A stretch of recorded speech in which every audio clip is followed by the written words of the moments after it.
Good afternoon, everyone. Welcome to this afternoon's Learning and Families Committee. We might do a little bit of introduction at top table today, just because it's slightly different. If that's okay, I think everybody knows who everybody is, but we'll do it anyway. So Aaron Singh is our lead from Children's Services, Vice Convener Steve Carr, Vice Convener Ellie Frampton, and David McCluskey, who's now our strategic lead on education, and of course Wallace, who keeps the wheels turning smoothly in his quiet and professional way that he does. And welcome to everyone else, and thanks for attending. Any apologies or substitutes, please, Wallace? We do have a few apologies, convener. First one, Bailey Chris Ahen, and our Provost McDade is not here. We do have substitutions. I can see Councillor Forbes and Councillor Brooke is online. Is that okay? Thought I saw her online. Bailey Brooke, yeah. Yeah, I'm online. Okay, thank you, Wallace. Next, any declarations of interest from elected members? All good, thank you. And the minutes of the 3 meetings that we have got listed there, can we approve those meetings, or is there any comment or concern with regards to them? I think we can approve those. Thank you very much. We'll move on to the outstanding business statement. Just before we go into what's written there, I know that we had a workshop before Christmas. I think it was November, which I think went down well. I think it was worthwhile. I think it was valuable. I would quite like to propose under item 4 that the next workshop might be March or April, and that it's on, given paper 7. I think if the next workshop is on the particular nature of intensive support provision, if committees would welcome that, I think that would be a useful thing to do. And I'll ask Wallace to confirm anything else that's on the outstanding business statement. Councillor Cuthbert. I just wondered whether it wouldn't be sensible to widen it out a bit, make it ASN rather than just ISPs, because ISP is part of the solution, but there's other parts of that we might like to look at. Yeah, no, I think that's a fair comment. I think I do want us all to have a broad understanding of ISP, but you're absolutely right. And I think if the professionals sitting over there are happy with that, then quite happy to do that. Councillor Cuthbert, thank you. Thanks. Wallace, is there anything else we need to say on item 4?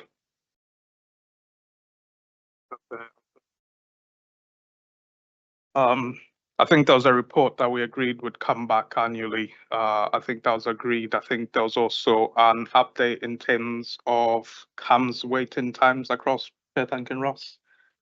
I've not received any report in terms of the waiting times. I don't know if anybody has. Well, that's great. Are there any comments on outstanding business statement, or can we get Councillor Cuthbert? Just to say that I followed up with the CAMHS information, but apparently we can't go direct to CAMHS. We have to go to Tayside NHS. They then have to go to CAMHS, who then go back to NHS and then come back to us. And that inevitably leads to a delay. We have asked for the figures to be PKC specific, so hopefully that'll be coming soon. Well, thank you, Councillor Cuthbert. Thanks for your efforts on getting that to us and watch this space, I guess. Notwithstanding that, can we agree the outstanding business statement? Thank you very much. Paper 5 is the Tayside Plan for Infants, Children, Young People and Families Annual Report, and that's going to be introduced by Aaron Singh. Thank you. Thank you, convener. So the report before committee relates to the Tayside Plan for Infants, Children, Young People and Families 2023 to 2026. This is the first progress report for the period 2023 to 2024, as noted in Appendix 2 on page 39 of the pack. Firstly, I want to acknowledge the time delay in getting this report before committee. Unfortunately, a number of personnel changes and a coordination of data and narrative across 3 local authority areas unfortunately added to delay last year. However, I'd like to reassure committee that we are being proactive this year and our future reporting should be much more timeless. So the report before members provides an update on progress against the 5 key priorities as noted within the plan itself. Where there's been opportunity for joint collaboration across Tayside to achieve better outcomes, these have been utilised. For example, becoming a Tayside Pathfinder for the Bairns House and implementation of the Scottish Child Interview Model, where we've used a soft border approach across the 3 local authority areas to ensure an equitable, trauma-informed approach for children who have been harmed. The report also provides assurance to committee today that collectively, as a Children's Services Planning Partnership in Perth and Kinross, we retain a focus on the needs of children as identified in our strategic plan. Convener, I'm joined today by a number of officers from across education and learning and children's social work to answer any specific questions members may have. Thanks very much, Anne. Any questions, please? Councillor Barrett. Thank you, Convener. I have a few questions. The first 2 are really about governance. In 4.3, it refers to progress being regularly reported to Perth and Kinross Children, Young People and Families Partnership, which meets quarterly. This report was in the pack for review and discussion at the meeting of the partnership on 29th of November, but the meeting didn't proceed because there weren't sufficient representatives from the partnership there, although all elected member representatives were there. So I just wondered if there was any feedback on the report, because the report was in the pack of papers that were circulated. Was there feedback received from partners on the report? Aaron. Thank you, Councillor Barrett, for that question. In relation to partner feedback, I think we were the last partner to have it within our governance structure. It already been presented to both Dundee and to Angus. So our partners across health, police and SCRA had already contributed and asked questions in relation to that. So there were no outstanding questions for Perth and Kinross. Thanks, Aaron. I think you're the only questioner at this point, Councillor Barrett, so Carry on. just carry on, yes, please. The other one's really governance as well. Recommendation 2.2 recommends that we request a further annual progress report to learning and families in autumn 2025. That's this year. So does that mean the meeting on 10th of November? And if it does, when's it going to children, young people and families? So I suppose these were indicative timescales we gave, and again, it's predicated on ensuring that we've got all the data from across the 3 local authority areas and ensuring that it ties in with their governance arrangements as well. So we are hoping that we will have all the reports through all the governance structures by the end of 2025, and we'll work back the way to ensure that they're within those meeting schedules. Thanks, Aaron. There is a question from Councillor Cuthbert, but with your patience, if you carry on, Liz, if that's okay. Looking at pages 3 to 5 of the report, that's 41 to 43 of the pack, it does note that there's an increase in significant early concerns, but it doesn't actually say clearly in the plan what we're doing about it. Can someone give us some information on that, please?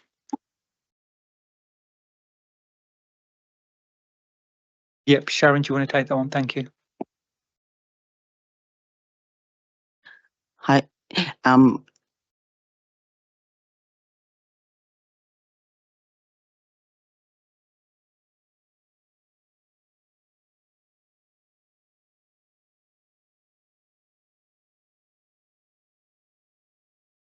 That's it on. That's it on now.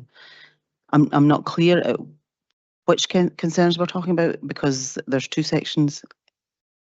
One around unborn baby mask and the other one is around development.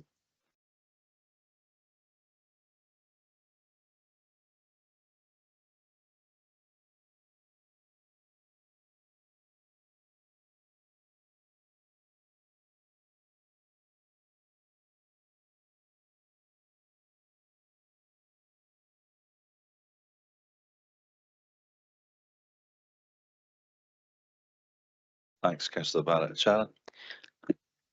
I think I would pass to my colleague, Ben. Thank you. Ben? Thanks, Councillor Barrett. In regards to what we're doing, it's continuing the work that started in the report element of this paper. So at TRIC level, we had developed an early tracker tool in all of our ELC settings, which then picks up what staff need to do within the nursery and the links that we have with health visitors.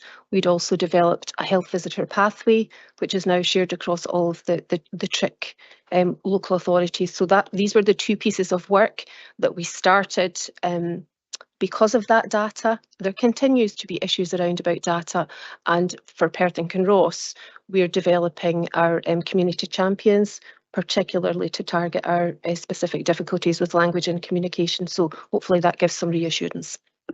Thank you, Ben. Councillor Barrett, I think you've already asked Councillor Cuthbert's question, so if you have any more, yeah, just keep going in the nicest possible way. Thank you. I'll come to Councillor Duff in a minute. Thank you. Last question. Just looking at page 44 of the pack, page 6 of the report, the PKC numbers of staff who've done the Solihull training, for PKC it's 403, Angus it's 818. Why is there such a big difference? I think that'll be you again, Ben. Thank you. I can't, I suppose, give specifics around about what Angus are currently doing, but what I do know is when, as the Regional Improvement Collaborative, we first started to roll out the Solihull approach, Angus chose to do it in a different way than the others, and that was because in Dundee and Perth and Kinross, we were piloting 1140 and we were offering our children 1140.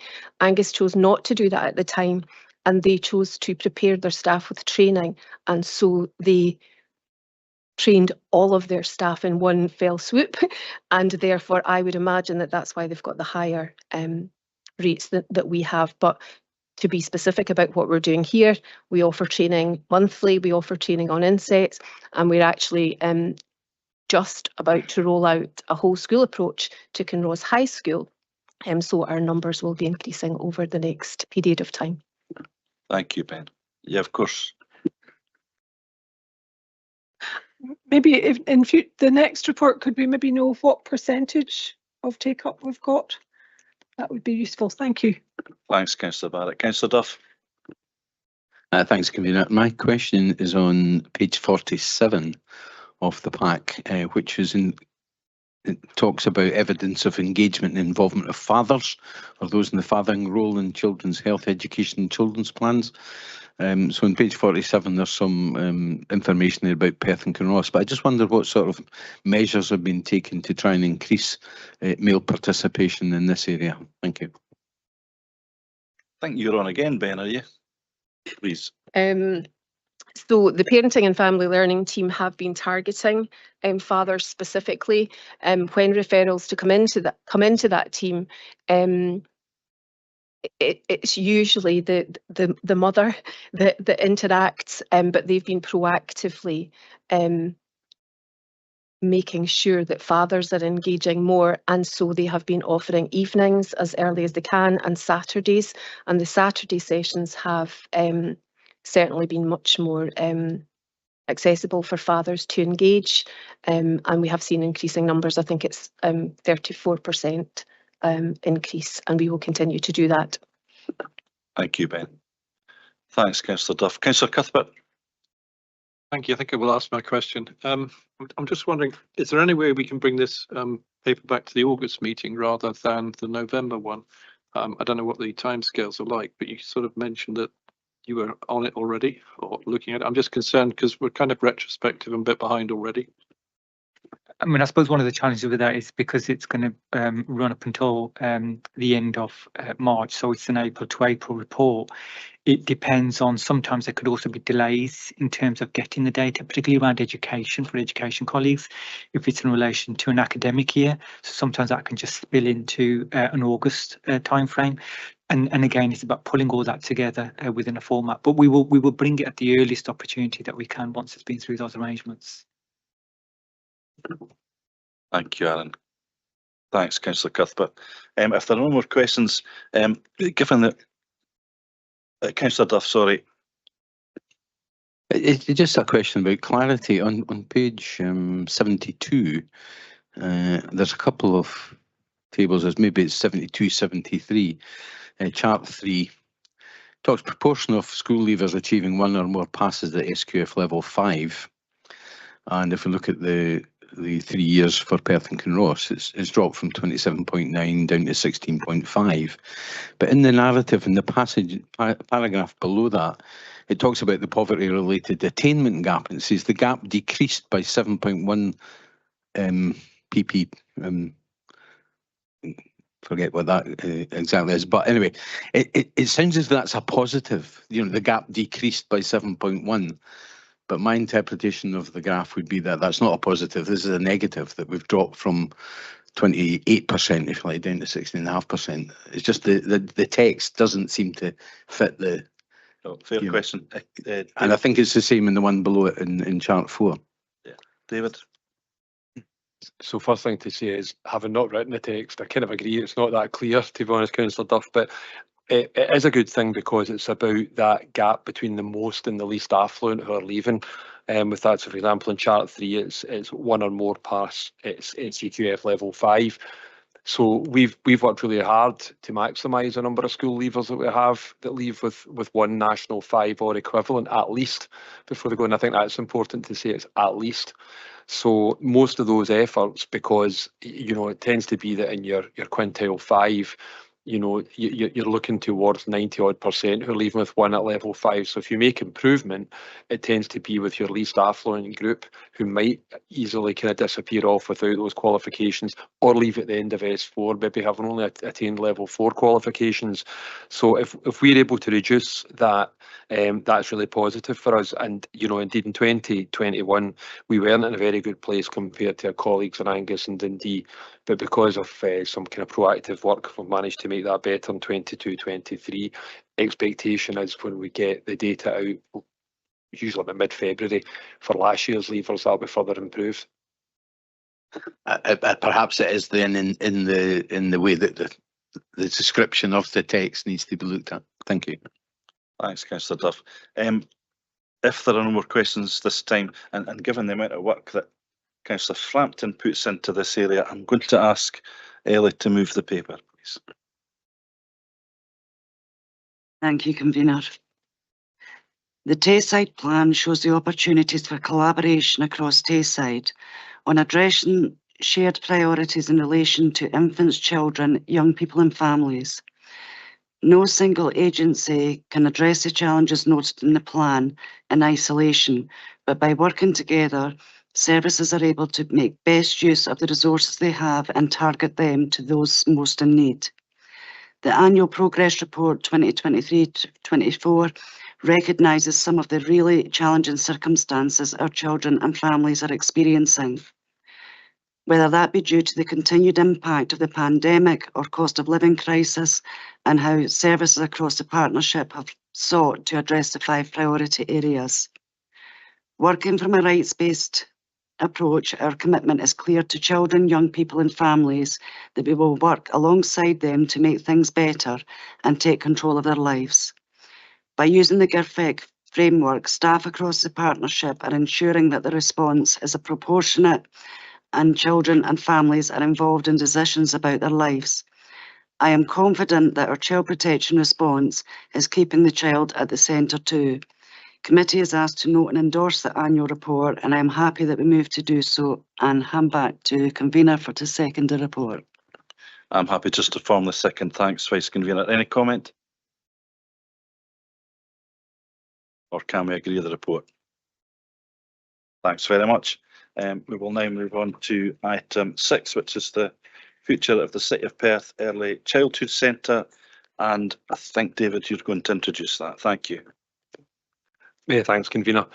This report and options appraisal pertains to the future of the City of Perth Early Childhood Centre, or COPEC. After the decision was made to close the centre following extensive flooding damage back in 2020. The centre currently continues to deliver funded early learning and childcare, ELC, and an enhanced early childhood provision to the North Perth community from its current site at Goodleyburn Primary School. The previous site at McCallum Court was deemed uninsurable, and as a result, the council are unable to build any permanent structures at this location. The report provides an analysis of the current ELC landscape within the North Perth community and indicates that the children and families within the community continue to access high quality ELC and support at the current site of the centre at Goodleyburn Primary School, as well as in the other ELC settings within the community. The purpose of the report is to seek committee approval for a statutory consultation exercise to take place on a proposal to permanently close COPEC at the McCallum Court site and continue delivery of an early childhood centre from Goodleyburn Primary School. A range of officers are here to support any questions you have. Specifically, it will be Ben Martin Scott for anything round about the education part of the proposal, and anything round about the statutory consultation part. We also have Karen Robertson supporting us today as well. Thank you. Thank you, David. Councillor Cuthbert. Thank you, Convener. Yeah, I support this motion. My understanding is there is funding available to build this or to create this option, if you like. Something like 3 million, is it? I'm just wondering what the actual amounts are. Yeah, thanks, Councillor. I'll come to Ben in a minute. In terms of governance, there can't be any connection between this paper and the next one. In my mind, there is, but I'll ask Ben to give a more detailed answer on that, because there is. Yeah, Ben, please. So over the last number of years, we have been able to build up an ELC reserve for this specific purpose because we knew that we might need COPEC. The final figure on that, I think, probably needs to be fully decided moving in to the end of the financial year. So I wouldn't like to specifically put a figure on it today, but there is an ELC reserve which was set aside for this purpose. It wouldn't meet the full cost of a new build or an extension if we were going ahead with that, but there is money set aside, and if we weren't progressing with this, it could potentially be used for another purpose. Thanks, Ben. Thank you. Councillor Shires, if you have two questions, just go for them both, please. Okay. Thank you. The first question, and again, I've no issues with the report at all. The first question is around at 4.1. It talks about that the previous location provided family support and learning opportunities, and I would just get a reassurance that that aspect of it hasn't been lost in the move to the current provision. Thanks, Councillor Shires. Ben. I can provide that reassurance. So all of our centres and indeed some of our other settings have early years family learning practitioners, and COPEC Goodleyburn currently has 4 days full-time equivalent of that practitioner. There's a room set aside within the setting currently for that, and parents benefit from PEEP, Bookbug, Eat Well, Play Well, Stories Fairy, and all the other things that our settings offer. There's a lending library available there for families to borrow books and toys, and during the holidays, children and families are offered sessions at our outdoor facility at West Bank, so there's no detriment there. Thank you, Ben. Thanks, Councillor Shires. I think you have another question. Yeah, my my second question is a bit of a sort of crystal ball question, but it's should capacity in early learning be expanded beyond the 1140 hours or to 2-year-olds, all 2-year-olds in the future? Would we be confident that we wouldn't need this site to build that capacity across the local area? Thanks, Councillor Shires. Another really good question, I think. So I will give my best answer, considering I do not have a crystal ball. So we know that Scottish Government monies have been identified within the budget. We don't know the detail of that just yet, or indeed the timeline for that. But what the documents do say is that it will be a place-based and it won't be a one-size-fits-all. So I think it's within Perth and Kinross's gift to decide what that looks like for ourselves. We do have capacity in our local authority Strong Start 2 provision in North Perth and across the piece, but I would foresee that we would be working in partnership with our funded providers and indeed continuing our work to get more childminders on board if that goes ahead, rather than looking to increase what we're doing at local authority level. Thanks, Ben. Thanks, Councillor Shires. If there are no more questions, I will move the report. And in doing so, I would just like to say a couple of things. I think the original City of Perth Early Childhood Centre did great work, and I've fond memories of it actually, because I live quite near it and knew many people who went to or had kids that went to it, and indeed lots of the staff. However, the building was prone to flooding and it's not there anymore. It doesn't exist. And following a spell at the grammar, Copec's now, I think, permanently ensconced, or that's the hope anyway, at Goodlibin Primary. And I'm really pleased, and I suspect Councillor Massey is too, to have Copec in Perth City North at the fine school that Goodlibin Primary is. I know anecdotally at least that both the nursery and Copec are working well at Goodlibin, and it's appropriate at this point to recognise the good work that the staff there do. Ian and I are reasonably regular visitors there, and we know they do a great job. And I think, frankly, if it ain't broke, don't fix it. So I ask the committee to approve the paper, effectively allowing that good work to continue. And I think that that's something that parents locally would be pleased about. Given the familiarity that Councillor Massey also has in this area, I'm going to ask Ian if he would like to second the paper. Thank you, Convener. I echo all your comments there. I'm pleased to hear that the community engagement consultation is about to take place to undertake the formalised Copec's permanent move to Goodlibin School, and I'm happy to second the paper. Thank you. Thanks, Councillor Massey. I think we should say at this point that although Ian and I are supportive, it doesn't prejudge any consultation, although we probably have. But thank you very much for that second. Ian, are there any comments, please? Can we approve the paper? Thank you very much.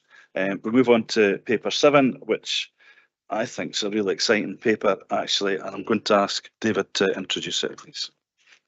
Thanks very much again, Convener. So this report provides the committee with an options appraisal outlining proposals to extend the availability of intensive support provisions known as ISPs to all school locality areas in Perth and Kinross. ISPs provide education for children and young people with complex and multiple needs who are unable to benefit from a mainstream education. They're already available in 9 primary schools and 6 secondary schools across Perth and Kinross. It's proposed that a further 4 secondary schools and 4 primary school ISPs are established to enable children and young people who need this level of education to have access to it closer to their homes. The number of children and young people with complex and multiple needs has increased. And therefore, in addition to reducing the travel distances to school for pupils, this proposal seeks to respond to the current and predicted need for placements. If agreed, the delivery of the expansion will be phased with 3 new ISPs this year. The first 2 secondary ISPs being Perth High and Kinross High School ISPs. Work has not yet concluded in the feasibility of a primary ISP for inclusion in this phase, and information on this will be brought back to the next committee. As the provision of an ISP constitutes a new stage of education, a statutory consultation will be required for each school. This will provide an opportunity to engage the whole school community in discussion about the proposed development. If agreed, a statutory consultation will be taken forward with the school communities of Kinross High School and Perth High School as our next step. There are a range of officers available to help support any questions, as I say, both from the Education and Learning team and also Karen Roberts in terms of any questions around about the statutory consultation. Thanks again, David. Councillor Forbes, please. Thanks for that. Interested to see the proposal, which includes Errol in my ward. I wonder if you could maybe expand on how that'll play out, and particularly in terms of transport. Do the children leave earlier to get to Errol in time, or is there a gap in their education because they're travelling?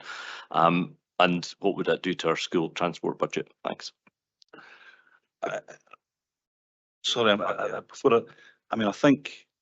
I think a part of the political answer is I think we're aware that actually there may be savings in home to school transport, but I think it's really important that we emphasise at this point that this is not why we're doing it.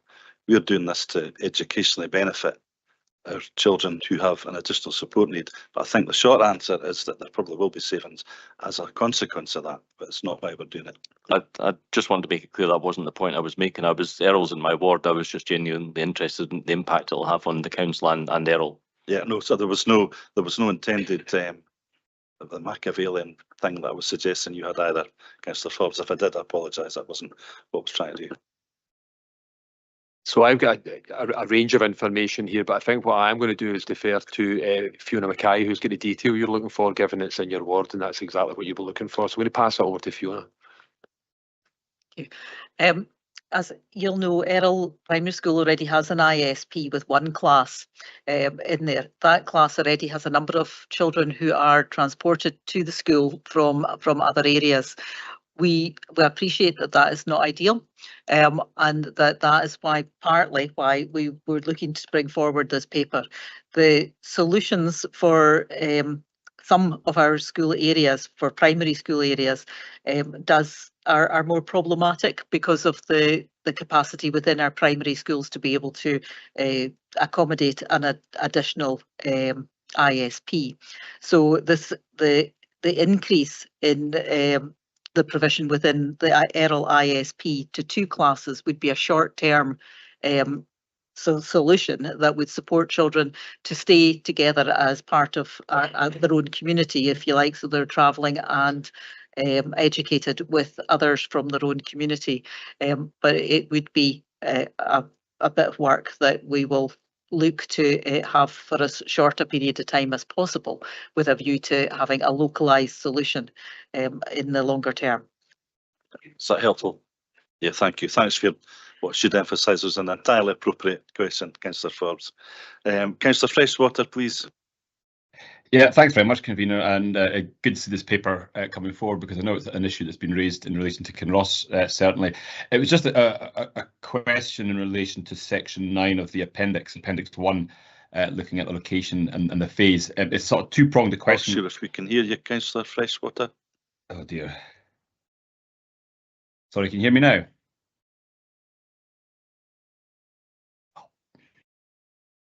I don't know if we're having technical problems, Councillor Freshwater. I'll come back to you maybe if that's okay. Councillor Cuthbert, in the meantime. I'll ask the first question, and then you come back to me for the second, if you like. My question is, are there any ISPs south of Perth currently? And if not, why not? Because there's quite a few people live down there. David. Yeah, so I mean, I think I'll pass on to Fiona for the detail. I think, like, do we have any ISPs, Bills? I don't think we do. So I think that's kind of the point, Councillor Cuthbert, is that the geographic spread of ISPs at the moment is not what we would want. And I think that as we have developed ISPs as part of our solution to meet that intensive need, it's happened over a period of years and probably grown quite organically, and you know, over that kind of period of time. I think what we're trying to do with this paper is to bring a more planned approach, and I think the basis of that planned approach is something that meets that geographical inequity at the moment, because the goal at the end of phase 3 is for all children and young people to be accommodated in their own communities. So you know, I think that's probably the kind of nub of part of the rationale around about this paper. Absolutely, carry on, yeah. Yeah, so it's basically, it's organic and it hasn't been planned, and we're now looking at planning. I mean, I welcome this hugely. My mail inbox, as John knows, is overflowing with ASN issues, and I think that's partly because there isn't an ISP in the area. It's probably the same in Octorara, and it seems ironic that, you know, we've got 2 schools down here but no ISPs at all, not even primary school ones. So I'm welcoming this, but I just wanted clarification that there weren't at the moment. I think the short answer is the issues that your question raised are exactly the issues that we're trying to resolve with this paper. So well noted. I think at this point, Councillor Freshwater, thanks for sticking your questions in the chat. If we can, for the sake of ease, if we can take those 2 questions now, that would be appreciated. I mean, I think question 1, the short answer is primary school will be now, basically, phase 1, 2025. The high school will be now, and the primary school, thank you, Councillor Cuthbert, will be phase 3, which will be 27 or 28. I don't know if anyone needs to add to that. No, exactly so, Convener. And I think that there's a bit of work to do to scope out the correct location in terms of the Kinross primary school, or the Kinross area primary school, Kinross LMG primary school, where that will be based, and indeed the capital works that will be required for that. Thanks, David. And in terms of question 2, Councillor Freshwater, and apologies, we can't hear you, but I think that's entirely why the phasing is as it is, because of the constraints which you correctly point out. So I hope that goes some way to answer your question, Councillor Freshwater. Apologies again, we can't hear you. Happy to have a conversation after if that would be helpful. And we will move on to Councillor Macpherson, please. Thank you, Convener. My question is just really seeking some further clarification on the projected placement requirements, which is page 118-19. The report indicates a level of increasing demand for pupils with ASN, stating that we could see an increase of 10 pupils, and that's based on previous figures. I just wonder, and this is recognised in the report with variables like families moving into Perth and Kinross council area, that the figure of 10 does strike me as somewhat low. I just wonder, is there any built-in capacity that should this figure be exceeded? Thank you. Fiona, I think, please. So in terms of new families moving here, we are always we make estimates, and what it is, and it's based on the experience that we've developed over the years.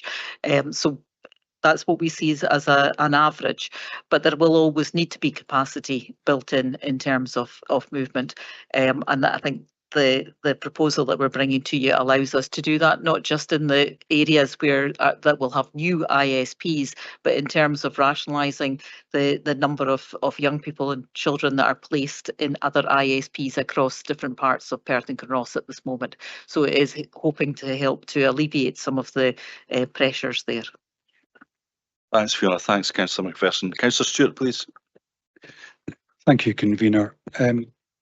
When we're looking at section 5.1 and we're being asked to look at the three options, I was wondering if there is a question about staff well-being, because we look at the increase in the needs and the working environment. I know that could be a bit subjective, but if we're going to choose options, is there these sort of issues surrounding the options?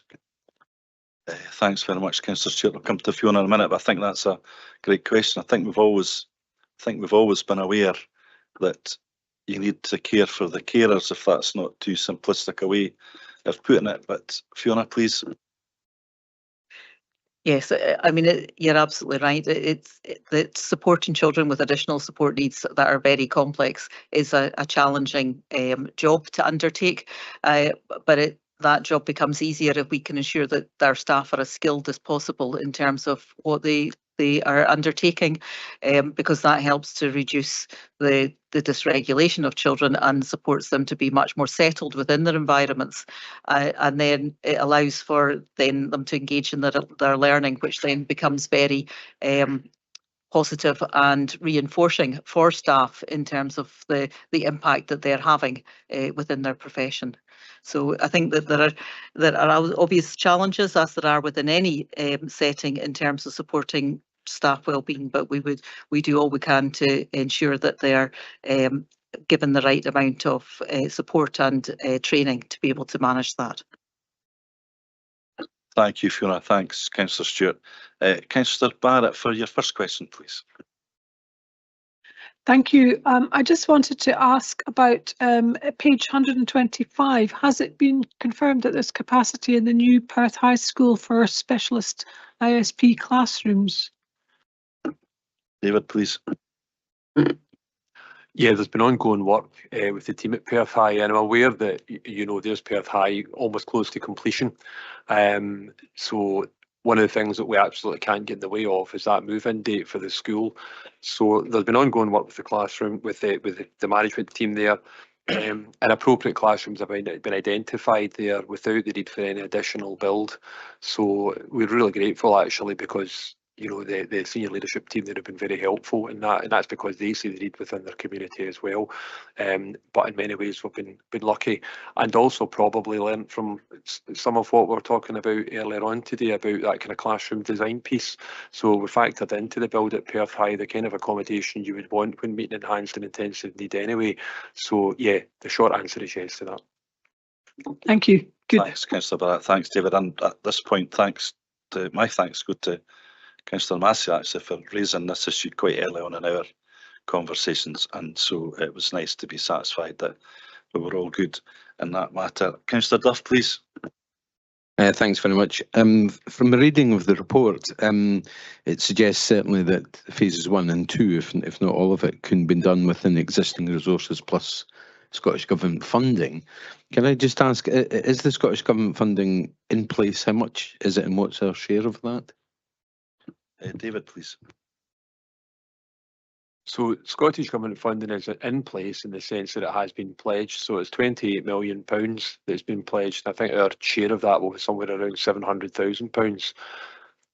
What's happening at the moment is there's a discussion ongoing between Scottish Government and COSLA about the actual shape of that funding and what it will cover and what it will not, because it's quite broad in terms of what it covers. But what it is absolutely clear on is that it covers it enhances the ability of local authorities to meet the full spectrum of need in terms of ASN.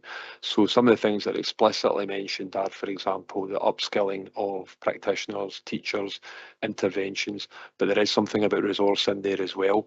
So that conversation's ongoing with COSLA, and we'd expect that funding to be in place for the beginning of the financial year. I think the other thing, though, is part of our work on the ASN programme. Part of that is the people strand in terms of the transformation piece. So there's a piece of work ongoing about the totality of our staff across the system. So, you know, when we talk about meeting some of the need from within the system, that's where that will come from as well. So part of it's about Scottish Government funding, and part of it's about looking at the totality of that kind of the single status and teaching staff that we have within the system. Thanks. I could have a couple of related follow-ups, Kinnear, if that's okay.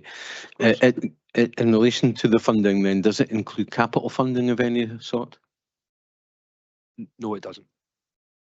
And just one specific question. On page 116, there's a sentence in there about temporary additional funding provided in 24-25 enabled the addition of early childhood practitioner and play assistant support.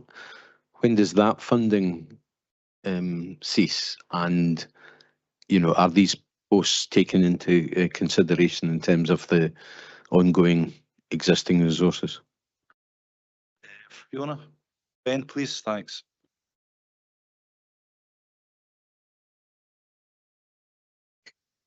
The funding that we have in place for this year was a one-off spend, but we've been working as a team to consider how we can continue that work from existing staffing that we have. Thanks, Ben. Thanks, Councillor Duff. Councillor Shires, please. Thank you, Convener. This paper certainly follows on very well from our discussions this morning at the Scrutiny and Performance Committee. My question is around on page 116. It talks about the increase in parental placing requests to the ASN panels, tribunal panels. Do we have any idea of what kind of percentage increase there have been in the number of requests for placing requests? Because obviously that affects our ability to plan service delivery. Susie, thank you. In terms of the numbers of placing requests in 2022, there were 6 placing requests, 3 of which were for our ISPs. In 2023, there were 18 placing requests, 4 for our ISPs. In 2024, there were 35 placing requests, 17 for our ISPs. The remaining would have been either for Fairview or for Outwith independent special schools. So over the years, these are fairly small numbers which can fluctuate, but we are certainly seeing what appears to be a trend in the rise of the right of parents to make placing requests for specialist education. Thanks, Councillor Shires, and you're right. I listened to certainly at least that part of the scrutiny which related to the ASN transformation, and it was just by pure coincidence and not on any skillful management on our part. It does feel like the timing's pretty opportune for it. But thank you for the question. Councillor Barrett, do you want to ask your second question at this point? Thank you, Convener. It's really a follow-on from Councillor Duff's question regarding the Scottish Government funding. I wonder, has it been confirmed that this will cover support staff and not just teachers? Because they do get very hung up about giving us money for teachers, but not for other things. And also wonder when we expect the 700k to be available. I don't know about the second bit. The first bit I can say yes, because I've asked the horse's mouth directly. And the second bit, I can see the beginning of the financial year, although these things are sometimes delayed. And as I say, at the moment, it's part of an ongoing discussion between reps at COSLA and Scottish Government in terms of those parameters of spend that you were asking. Councillor Cuthbert, do you want to ask a second question at this point, please? Yeah, thank you, convener. I'm actually worried about the phasing of this in terms of the Kinross Primary School or the Kinross catchment area primary school.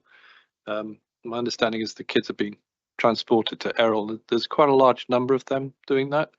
And it just concerns me that's a 30, 40-minute journey from Kinross to Errol. And they've also got to be picked up on the first, on the way to going to Errol from Kinross, if you like. So it's probably about an hour's journey each way, each day. So I would really like to see this brought forward. So my question really is there any way we can move that into phase 2 rather than phase 3? And given there may be some money that's in the ELC reserve, could that be put towards this? I think I'd get a row if I suggest to that, but that thought has occurred. And I do take the point about the timing of it. I think as well it's really important that although I've said Kinross Primary, I'm not sure it's absolutely certain that other schools are available in the Kinrossshire area. So I should emphasise that at that point, that it might not be Kinross Primary. I'd say that in the broader sense of the word, but I don't know, Fiona, if you want to say any more on it. No, we appreciate and agree that the sooner that we can move forward with Kinrossshire, a Kinrossshire primary ISP, the better. So we will do everything we can to look to how we can bring that forward within a phase. It will take a bit of time in terms of looking at it with property. We don't want to establish something that isn't sufficient to meet the needs of the children that we're looking to place there, because that will in the longer term not support those children. But you have our understanding that that we will look to see if we can speed that forward if we possibly can.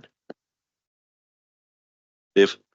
Just to say that you're right about it not necessarily being Kinross Primary. My view is that it could be Milnathort or Cleash, both of which are buildings that need work done on them, or because they're I think it's category C at the moment. So in essence, I think they could be done at the same time to make it sort of a joined up project. Yeah, absolutely noted indeed. Councillor Massey, I think next, please. Thank you, convener. I think this is a question for Karen. I would hate her to come along today and not have a question. So this is a question about the statutory consultation that's on Appendix 1.8. I would like to know how long the consultation will last. And also it says that there will be public meetings. Can I ask how many public meetings there are, or can you give us some idea of that, please, Karen? Thank you, Councillor Massey. I suppose just to clarify for committee, the process that will be followed for the statutory consultation will be the exact same process that was undertaken as part of all the other projects of the School Estate Review. So in terms of our legal obligations, that doesn't change whether we're talking about opening a new school, closing a school, or creating an additional stage of education, which is what this proposal is. So the same legal process requires to be followed. The law determines that we must consult for a period of at least 30 school days. So obviously prior to committee considering this report and making a decision today, we have been starting to look at a kind of draft timetable.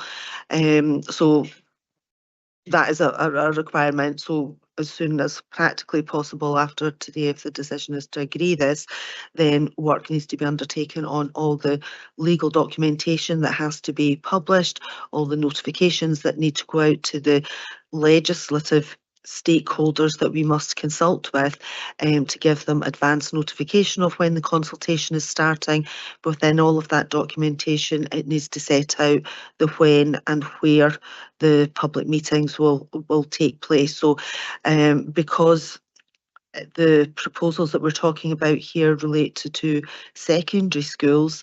That means we're consulting an extremely wide number of people as part of this, as there is a requirement for us to consult families who may be affected by the proposal within a 2-year period. So it's not just the parents of the pupils at the secondary schools named within the report, but also primary 6, 7 pupils in associated primary schools for both of those secondary schools, as well as the pupils in all of those primary and secondary schools and the staff in all of those schools as well. So it is a long process.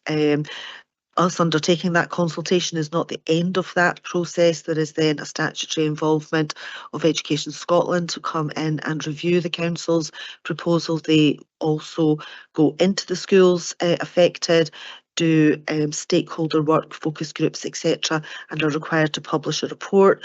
So that then needs to come back to the council. The council would then have to consider everything that was told to us during the consultation, whether that changed any of our thinking in terms of what we were proposing, or whether we needed to make any adaptations to our proposal. We then need to publish a full report telling people what has happened from start to finish, what everybody told us, what our response to those things are, any actions within Education Scotland report, how we would do that, and then that will come back to this committee to then make a final decision on whether the committee would agree to implement the proposal permanently. Our timescale at the moment will take us from now right up to November committee almost, and that would be on the basis that there weren't any legal requirements to pause and take any step back to then start any other parts of the process again. So it is a big piece of work for each, and it is a separate consultation exercise for each of the schools named. So I hope that gives a bit of a flavour for how in-depth it will be, and the information that will come back to elected members, so that you're fully sighted on what the council is told during the consultation period. Thanks, Karen. You weren't needing holidays this year anyway, were you? Councillor Massey, that okay? That was a very comprehensive answer, but I missed a couple of bits. Could you maybe repeat it? Thank you, Councillor Massey. Thank you, Karen. Councillor Watts, you've not had an opportunity to ask a question yet, so I'll come to you next if that's okay. Thank you, convener, and my apologies for being slightly late to the meeting. We had a bit of an emergency and everything. I don't know if we're having the same problems that we had with Councillor Freshwater, with apologies. If you want to stick your question written in the chat, if that's okay. And yeah. If that's all right, I'll go to Councillor Barrett maybe for a third question at this point. Thank you, convener. I was looking at the top of page 129, just wondered where and when the detailed costings will be coming through, and presumably estimates of the revenue savings, which are a side issue, as you said. I just wondered when they'd be coming through, and what happens next. Is it Strategic Investment Advisory Group and Finance and Resources, and then back to us? David, thanks. Yeah, mic on first. So in terms of reduction, you know, that we hope to realise in terms of revenue savings that you've described in this, that would be things like reduction of home to school transport, obviously, and reduction in independent school placements, which should be really significant. They'll be reported to FNR as and when realised.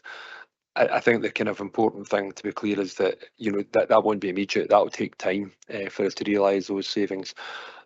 In terms of the capital part of this, there's ongoing discussion still to have. So we've been engaging with our colleagues in property services round about you looking at those primary school options, both in the Perth Academy LMG and also in the Kinrossshire LMG as well. Once those are decided tentatively and you know that they're placed within, if you like, that queue of capital funding, my understanding is that will go to FNR as well. For sign off. You know, there is an undertaking, you know, to fund these projects, but it will have to go through that kind of level of governance, and that's where it will go. I mean, I think there's a determination politically to get this done, notwithstanding fiscal pressures, but we are determined to get this done. But thanks for the question. Councillor Duff, please. Thanks, Convener. My question's in relation to page 118 in the report. I'm getting a bit parochial, if you don't mind, at this point in time. It talks there a wee bit about Highland Perthshire, Pitlochry High School, and obviously the report suggests that we should just stick with the one ISP at Breadalbin Academy, and that pupils from that side of the ward would travel. I'm not sure what the breakdown is. There's capacity within the Breadalbin Academy resources to, I think there's 16 places and 11 taken at this point in time. So there's obviously a bit of spare capacity there. But I suppose my question would just be, can we be assured that you keep that situation under review? Obviously, my concern similar to that of Councillor Cuthbert's about distances and travel time and all the rest of it. And should that position change and an ISP provision at Pitlochry High School become more viable, if you like, that would be looked into? Thank you. David, please. And the short answer to that, Councillor Duff, is absolutely yes. We would keep that under review on an ongoing basis. Thank you, Councillor Duff. Thank you, David. Councillor Cuthbert, if you want to finish off our questions, please. I might ask two, because I'm not sure if my second one's a question or a comment, but if I can. Two's fine, thank you. Okay. Since the publication of this report, I've had 2 or 3 parents contacting me with kids who've already got placements in specialist schools. Extremely concerned. They've fought tooth and nail to get their kids into these schools. They've sold cars to get lawyers involved so that they could get these places. And they're extremely concerned that this might be an opportunity for the council to turn around and say, right, you're getting put into this ISP in Kinross High School. I'm really looking for a reassurance, but a guarantee almost, that people who've got, or kids who've got an existing placement, will be allowed to complete their education in those placements. I think we can assure you on that one, Fiona. Yes, absolutely. We would not be, we would never force any child or young person to move. It would be, but parents will be invited to consider the option of having less distance to travel, or for their child to have less distance to travel, but there would never be a requirement that we would withdraw a placement from elsewhere.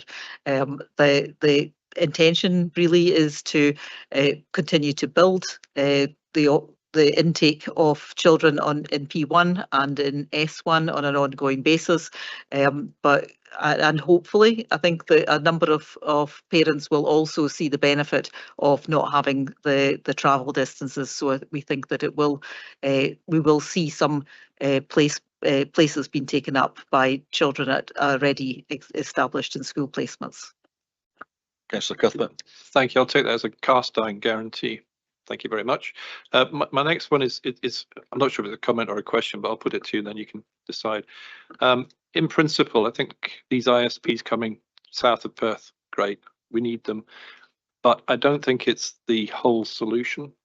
We're seeing increasing placing requests has already been mentioned. We've got quite a few kids from my area going to specialist schools, Morehouse, Falkland, and so on. And one of the issues with having an ISP in somewhere like Kinross High School is the environment doesn't necessarily suit autistic children or children who have difficulty with loud noises, crowds, bright environments. I think what we need to be doing is bringing a paper to this committee at some point, looking at another solution as well, perhaps an autistic type school, something like that. And I'm really asking whether we could see that come back to this committee, looking at this question of the next phase, if you like. So it's a question, but it's also a comment. No, I think questions that you raise there are absolutely worthy of discussion. And the first point you made, this is absolutely not to the whole answer. I think we fully get that. I think this is an important step. It's not the whole answer, nowhere near it. But yeah, certainly the point you raise about autism and the particular need for that are worthy of discussion. I don't think we'll do it now here today with your permission, but I think you raise good points there. So thank you. David. Absolutely, Councillor Cuthbert. I think that you know the point that when we do have the workshop session here in March and April, that we'll look at the whole continuum in terms of support and inclusion, will be a good place to begin a bit of a conversation round about that. So you know we can look forward to kind of explore some of those issues there. I think in a different kind of environment. That's a good first step, I would suggest. Thanks, David. Thanks, Councillor Cuthbert. I'm going to move the paper unless there are any more. Oh, no, apologies. Councillor Watt, thank you and apologies again. I'll ask David to answer you here because I think you can hear us. Thank you. Yeah, thanks very much. So the question is about children from various areas in your ward being transported to schools in Perth. Would opening Auchterarder and Kinross in phase 1 not open up spaces in Perth for Perth children and make savings in transport costs? So I suppose in general that there are a number of reasons in terms of the phasing and the decisions for phasing that we've made. Part of the reason has been about readiness. So we've already explored some places which are going to require a bit more exploration in terms of the environment. Frankly, the school that would be able to host it, and also sourcing the capital funding that we needed to make that happen, and those in phase 1 that could happen more quickly because the environment is already there, or would be, you know, wouldn't take much in terms of an adjustment. So that's part of where we are in terms of decision, in terms of progress. And then the other part of where we are is trying to meet where we see the biggest need as well. So Perth High is a really big LMG. It's a biggest secondary school. It doesn't have any intensive support provision at the moment. You know, that seems like a big miss in the first place, and somewhere we can make a difference quite quickly. And, you know, as has been said a few times today about that provision south of Perth. And I suppose I was trying to work out, I mean, whether Crieff was south of Perth or not. Councillor Cuthbert, they says no, definitely west, but I don't know if we're south too.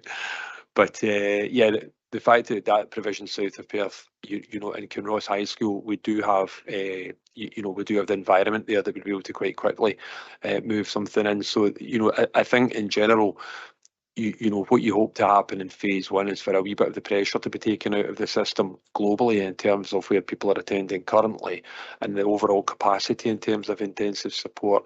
And then you move in phase 2 and phase 3 for those places which will require a bit more scoping out and work.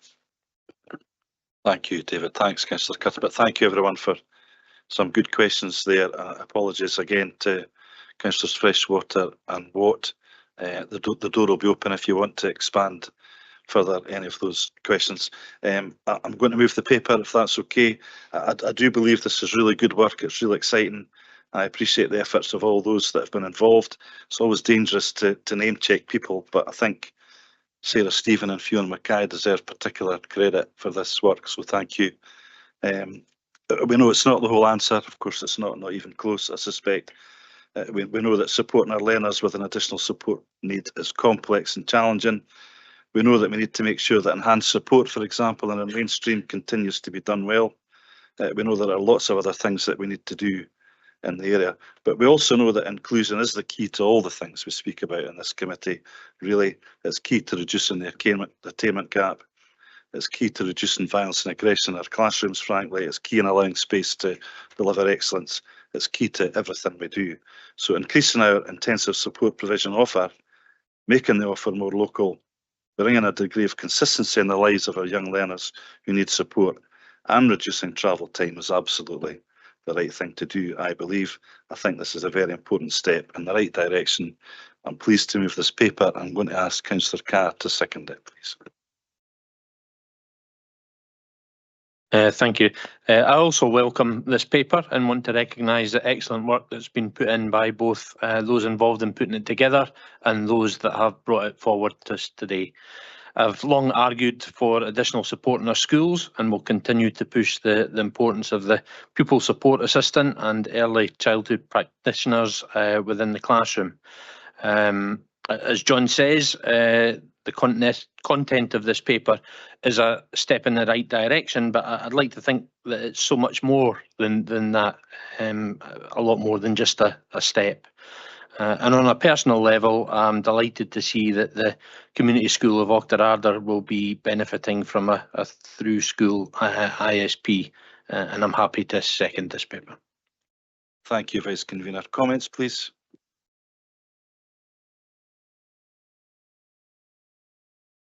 Councillor Duff. Councillor Barrett first, please. Sorry, Councillor Duff. Thank you, Convener.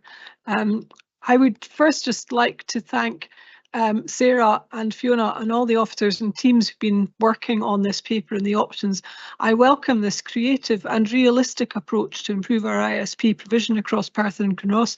I really welcome that pupils will be taught much closer to their homes and more pupils will be with their peers in primary schools, and then we'll move on together to their catchment secondary school ISP going forward. I do also recognise the side benefits of reduction in travel times and some revenue costs and 2-hour emissions from transport with my climate change and sustainability hat on, but the main benefit will be to our pupils and their families, and I'm very pleased to support the recommendations in the paper. Thank you, Councillor Barrett. Well said, if you don't mind me saying. Councillor Duff. Thanks, Convener. Just quickly wanted to say that I welcome the report, obviously, but I think more importantly, it'll be welcomed by the parents and the pupils of our ASN children and those that need more intensive support. I think it's quite a stark figure that 40% of our pupils have some kind of additional support need, and I'm sure that there are other things, other reviews going on in a national basis, looking at the reasons for that and how we can limit or reduce that going forward. But we find ourselves in that position where a substantial proportion of our pupils require additional support, and the measures that we've hopefully agreed today will be, as you say, a good step forward in dealing with that within Perth and Kinross. Thank you. Thank you, Councillor Duff. Councillor Shires. Thank you, Convener. Just to briefly echo the comments that others have made, and to urge any colleagues who are not on the scrutiny performance to read the report that Fiona Mackay and Susie presented with David this morning. It really was an excellent piece of work. And also just to pay credit to the head teachers in schools around Perth and Kinross that are constantly seeking to make their learning environments more suitable for all learners. Councillor Duff, Councillor Braun and I were at Carmichael Primary School last Wednesday night, I think it was, can't remember, Thursday night, and really taken by the changes that the school staff there have made with, they've neutralised the colours on the walls and just made it, from the last time I was in, before that work was done to now, the environment is so much, admittedly there were no children in it, but it's so much calmer and welcoming, and recognising that work has been, not alongside this important work, there's everyday work being done in schools just to help all learners. Spot on, Councillor Shires. Councillor Cuthbert, please. Yeah, thank you, Convener. I'm really, really, really pleased to see this going forward. I'm hoping that it will resolve some of the issues I've been having in Kinross. I want to thank Fiona and Sarah for the work they've done to bring this forward. I would just ask that it be done as soon as possible, please. Absolutely. Thank you, Councillor Cuthbert. Can we agree with the report? Thank you very much, everyone. Just before we go, if you don't mind, this is Wallace's last committee, and I know you don't want us to make a song and dance about it, Wallace. I've been very lucky to work with 2 claps, both of whom have had different personalities, but both of whom I've really enjoyed working with. So I won't make too much of a fuss. However, I've enjoyed your quiet professionalism, if that's the way to put it, and you've supported me really well. So I just want to say thank you and best wishes, Wallace. And I'm sure I speak on everyone's behalf when I say that. So thank you very much. Thanks, everyone. Much appreciated.